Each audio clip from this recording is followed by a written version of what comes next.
जय हिंद। स्वागत है आप सभी का अपने YouTube चैनल मॉडर्न एडुआ पे। साथियों, इस वीडियो में हम लोग बात करने वाले हैं आज 7 दिसंबर को जो एग्ज़ाम हुआ है बीपीएससी शिक्षक का, उसमें कुछ पूछे गए मैथ और रीजनिंग के महत्वपूर्ण प्रश्नों को, खास करके कल के बाद आज के बाद जिनका एग्ज़ाम है उनके लिए यह वीडियो बहुत महत्वपूर्ण होने वाला है।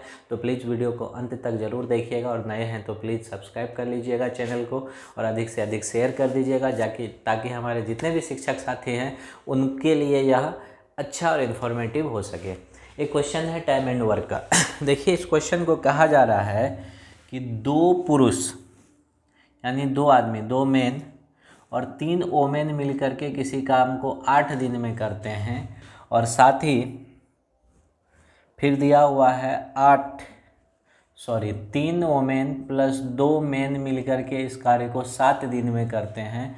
तो आपसे पूछ रहा है कि 5 मेन प्लस 4 वोमेन मिलके कितने दिन में करेंगे, ये पूछ रहा है। तो देखिए, इसमें कुछ नहीं करना है। आज के बाद ये क्वेश्चन आपके लिए बहुत सिंपल होने वाला है। जब भी इस तरह का कंडीशन रहेगा ना, बराबर को छोड़ के इसको गुना कर दीजिएगा, यहाँ बराबर दीजिएगा, यहाँ भी बराबर हटा के इसको गुना कर लीजिएगा। तो ये हो गया 8 दूनी 16 पुरुष, 8 तिया 24 महिला बराबर 7 तिया 21 यहाँ पुरुष था, उल्टा हो गया, 21 पुरुष और 7 दूनी 14 महिला। तो यहाँ घटा लीजिए 24 महिला में से आप 14 महिला को घटा दीजिए और 21 पुरुष में से, मतलब 21 मेल में से 16 मेल को घटा लीजिए। तो यहाँ हो गया 10 वोमेन बराबर 5 मेन। इससे मिला क्या सर हमको? इससे देखिए, मेन या ओमेन ही रहने दीजिए, ओमेन बट्टा मेन कर देते हैं तो 5/10 1/2 हो जाएगा। मतलब ओमेन का क्षमता 1 का है और मेन का, यही निकालना था हमको। क्षमता निकल गया ना, ओमेन का 1 का, मेन का 2 का, ये क्षमता निकल गया। और क्षमता निकल गया तो यहाँ रख दीजिए इस वैल्यू को। मेन का 2 का है तो 2 दूनी 4, और ओमेन का 1 का है तो 3 1 3, 4 3 7, 7 8 56। टोटल कार्य हमारे पास कितना है सर? 56 है। करवाना किससे है ये 56 कार्य? 5 पुरुष और 4 महिला से। एक पुरुष का क्षमता सर कितने का है? 2 का। तो टोटल इसका निकाल लेते हैं, क्षमता गुना 4 गुना 1, तो 5 दूनी 10 4 14। 14 का क्षमता है दोनों लोग मिल करके, तो इसको 14 से सर भाग देने दीजिए। तो कितना दिन हो गया? 14 चौके 56। ये कार्य कितने दिन में हो जाएगा? 4 दिन में। बताइए, आज के बाद अगर इस तरह का सवाल रहेगा तो बन जाएगा। और कुछ प्रश्न लेते हैं। देखिए, अगला सवाल कह रहा है, एक एपी का सवाल है कि किसी एपी का 17वां पद जो है 10वें पद से, 17वां पद जो है ना सर, वो 10वें पद से यानी 10वां पद से कितना अधिक है? 7 अधिक है। बनाने की ज़रूरत ही नहीं है सर। 17वां पद यदि 10वें पद से कितना अधिक है? 7 अधिक। तो यहाँ भी अंतर देखिए 7 का है और टोटल मिला के 7। तो नहीं लग रहा है सर कि A17 बराबर अगर 17 हो जाए और A10 बराबर 10 तो काम हो जाएगा आपका? सीधा सोचिए। वैसे हम बता भी देंगे इसको। 17वां पद 17 और 10वां पद 10 मान लिए तो हो गया ना अंतर 7 का।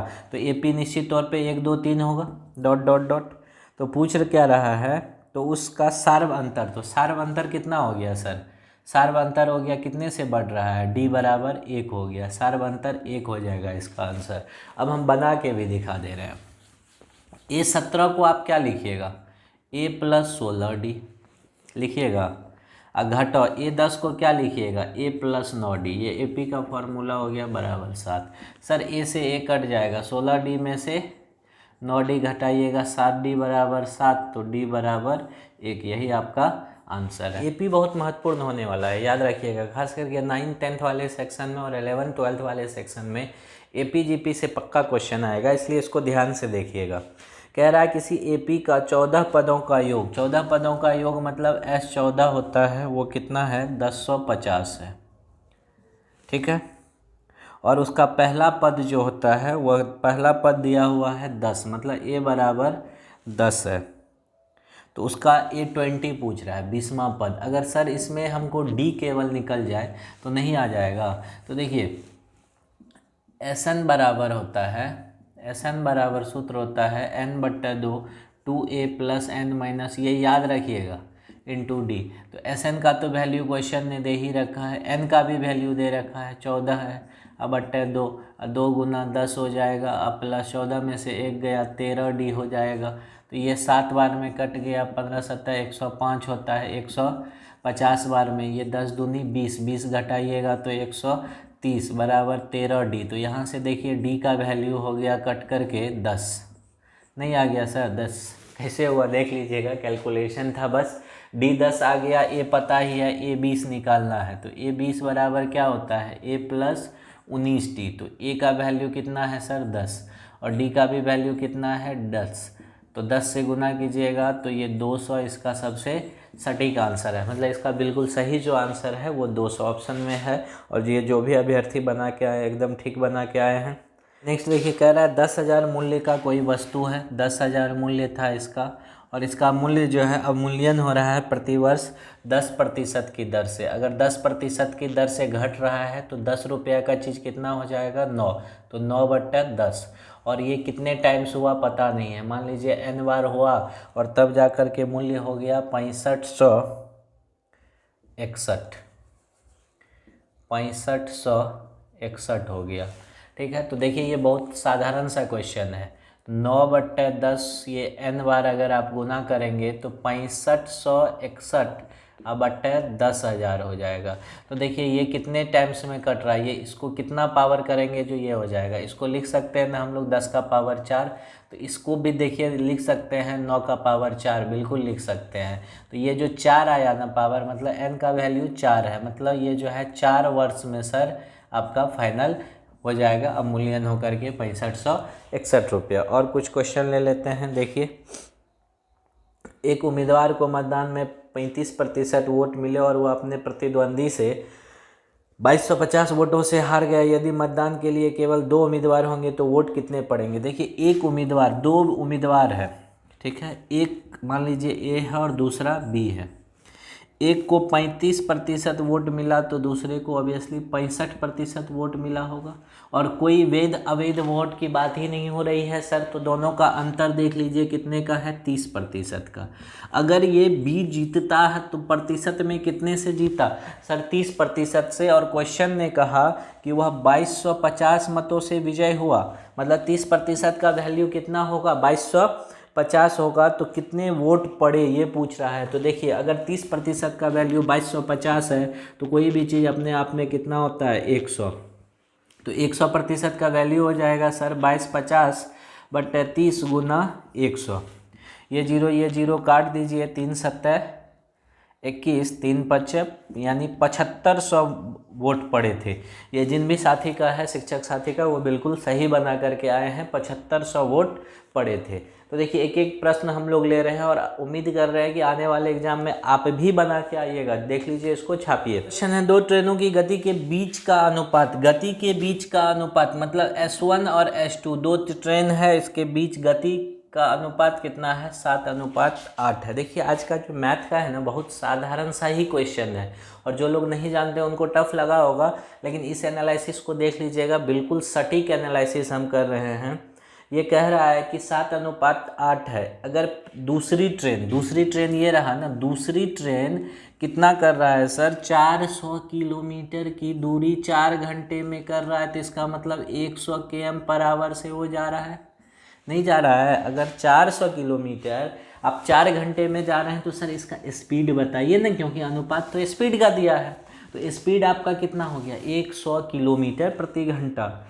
तो पहली ट्रेन का ये पूछ रहा है, इसका मतलब सर आप कह रहे थे, आप अनुपात में 8 कह रहे थे और स्पीड कितना आया है 100 किलोमीटर प्रति घंटा। 8 को 100 रिप्रेजेंट कर रहा है, तो 7 को कितना, तो देखिए अनुपातिक 8 बराबर 100, तो अनुपातिक 60 बराबर हो जाएगा 100/8 गुना 7। 4 से काट देते हैं, 25 बार में 25 7 कितना हो गया 175, 25 7 175/2 km/h। ये काटिएगा, हमको लगता है 87.5 km/h हो जाएगा।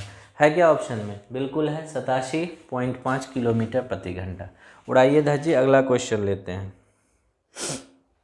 कह रहा है वह सबसे बड़ी संख्या जिसे इतना और इतना से भाग देने पर क्रमशः 6 और 5 शेष बचे, जिसे इतना और इतना से भाग देने पर इतना और इतना शेष बचेगी।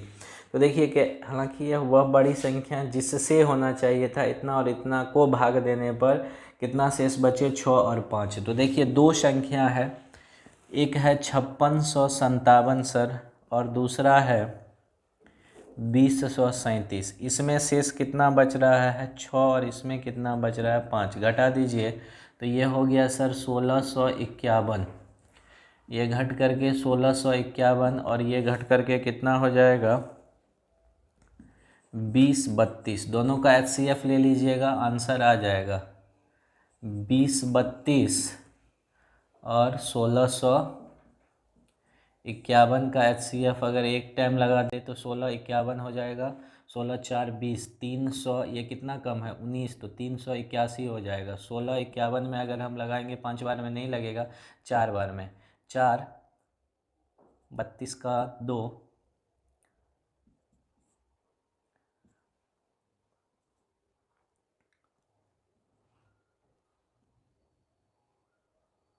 127, 3 81, ये 3 बार में पूरी चला जाएगा।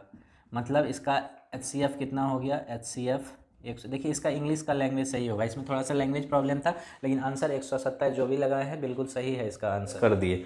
अब आप आंसर 100% एश्योर होकर के मिला लीजिएगा। हमको लगता है जितना एनालिसिस हुआ है ये आपको आने वाले एग्ज़ाम में बहुत काम देगा और बिल्कुल सटीक एनालिसिस किए हैं। तो आपको अगर अच्छा लगा हो तो प्लीज़ हम लोग के साथ बने रहिए, हमारे चैनल के साथ। मिलते हैं और अच्छे कंटेंट के साथ। जो भी कल फिर एग्ज़ाम होगा उसको डिस्कस करेंगे, आने वाले हर एक शिफ्ट और हर एक दिन का क्वेश्चन को हम लोग डिस्कस करेंगे। तो मिलते हैं पुनः, बहुत बहुत धन्यवाद। और प्लीज़ अंत में फिर हम यही कहेंगे कि अगर आप इस चैनल पे नए हैं तो चैनल को सब्सक्राइब कर लीजिएगा। सब्सक्राइब करने में आपका कुछ नहीं जाएगा, हम लोग को थोड़ा सा बेनिफिट होगा, थोड़ा सा एनर्जी मिलेगा, बूस्टअप होंगे हम लोग और बेहतर कंटेंट लेकर के आएंगे आपके लिए। मिलते हैं अगले वीडियो में, धन्यवाद।